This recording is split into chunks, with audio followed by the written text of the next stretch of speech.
Bonjour à tous, donc cette vidéo s'adresse principalement aux élèves de terminale. Donc comme vous le savez, nous sommes un petit peu contraints de rester chez nous et donc l'idée c'est de continuer à vivre et de pouvoir progresser et préparer l'examen au mieux.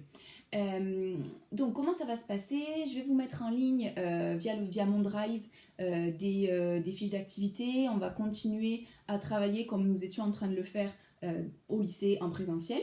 Donc vous allez avoir des petites fiches d'activité, vous allez avoir des vidéos d'écoute, de compréhension de l'oral, des textes écrits de compréhension de l'écrit, et vous allez devoir aussi faire des productions, expression écrite et expression orale, pour que je puisse un petit peu voir où vous en êtes. Il y aura aussi des vidéos de correction pour les activités que je ferai comme ça avec vous et avec le petit tableau que j'ai à côté de moi. Et évidemment, vous pourrez poser les questions nécessaires via le groupe de la classe que j'ai créé hier.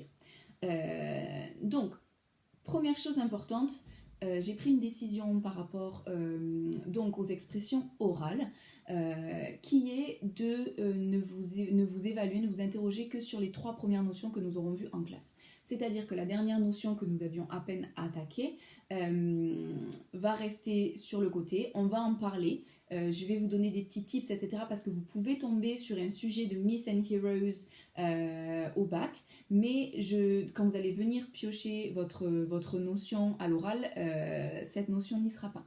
Voilà, tout simplement parce que je considère qu'on n'a pas été en présentiel ensemble et que même si je vous donne le maximum de choses, il peut toujours y avoir un souci avec 1 ou 2 élèves qui n'ont pas l'accès ou avoir des questions auxquelles on n'arrive pas à répondre concrètement. Donc voilà, je préfère qu'on prépare les autres épreuves et pour l'oral, se concentrer sur les 3 notions que nous avons vues. Par contre, ne la négligez pas, car vous pouvez tomber dessus en compréhension de l'oral, enfin sur cette notion générale, ou en compréhension de l'écrit sur les épreuves finales, d'accord? Voilà, donc ça c'était la première chose importante.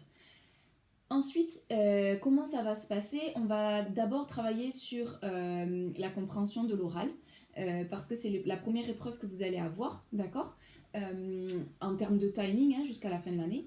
Ensuite, on va travailler sur justement la méthodologie de l'expression. On va continuer à travailler, bien sûr, parce qu'on a déjà commencé en classe, mais je vais vous rappeler pas mal de choses.